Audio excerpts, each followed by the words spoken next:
नमस्कार, मैं हूं प्रशांत भारद्वाज और आप देख रहे हैं न्यूज रूम पोस्ट। इजराइल और हमास के बीच छिड़ी जंग में पहले तो इजराइल ने गाजा पट्टी को खाली करने के लिए लोगों को 24 घंटे का वक्त दिया था, लेकिन अब उसे बढ़ाकर के 5 घंटे कर दिया। अमेरिका, जैसा कि आप भी जानते हैं, शुरू से ही इस युद्ध में इजराइल के साथ खड़ा हुआ है, लेकिन जो बाइडेन ने इजराइल को नसीहत देते हुए जब ये कह दिया कि गाजा पर कब्जा करना इस यहूदी देश के लिए सबसे बड़ी गलती साबित हो सकती है, तो फिर उनके इस बयान से हर कोई हैरान हुआ। ऐसा इसलिए भी क्योंकि अभी तक गाजा का नामो निशान मिटाने की कसम खा चुके इजराइल को अमेरिका की तरफ से इस युद्ध में भरपूर सैन्य मदद दी गई। मगर अब तो इजराइल ने खुद ही अपने सुर बदल लिए हैं और ये साफ कर दिया है कि हमारा इरादा गाजा पर कब्जा करने का नहीं है। जी हाँ, ये बड़ा बयान संयुक्त राष्ट्र में इजराइल के राजदूत ने दिया। इस बयान को अमेरिकी राष्ट्रपति जो बाइडेन के गाजा पर कब्जे को लेकर इजराइल को जो चेतावनी दी गई थी उससे जोड़कर भी देखा जा रहा है। गाजा बॉर्डर पर इस समय करीब 3 लाख सैनिक इकट्ठा हैं। इजराइल ने बीते दिनों गाजा के 10 लाख लोगों को वहां से चले जाने के लिए कहा। वहीं ईरान की तरफ से भी इजराइल की सेना को लगातार धमकाया जा रहा है।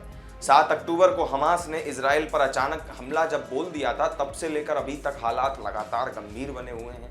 संयुक्त राष्ट्र में इजराइल के राजदूत गिलाद एरदान ने CNN के साथ हुई अपनी बातचीत में कहा कि इजराइल को गाजा पर कब्जा करने में कोई दिलचस्पी नहीं है, लेकिन हमास को खत्म करने के लिए जो भी जरूरी होगा वो हम करेंगे।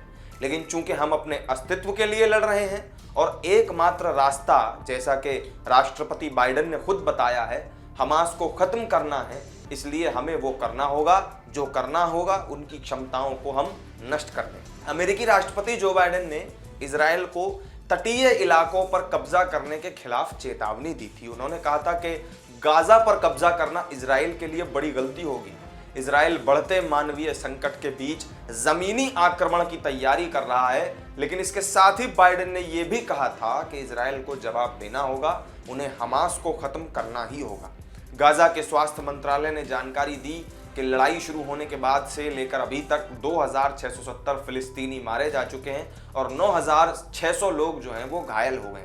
ये संख्या 2014 में इजराइल गाजा के बीच छिड़े युद्ध से भी ज्यादा है, जो 6 हफ्तों से भी अधिक समय तक चला था।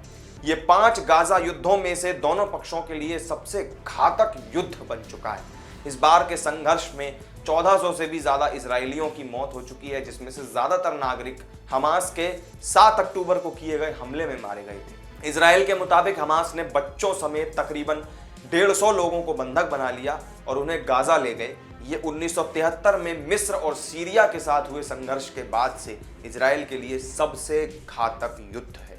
तो गाजा को लेकर बदले इजराइल के इरादों को लेकर के आपका क्या मानना है, कमेंट करके हमें जरूर बताएं। वीडियो अगर पसंद आई हो तो लाइक और शेयर कर दें और चैनल को सब्सक्राइब करना ना भूलें। फिर मिलेंगे एक नई वीडियो में नई जानकारी के साथ। तब तक के लिए दीजिए इजाजत। नमस्कार।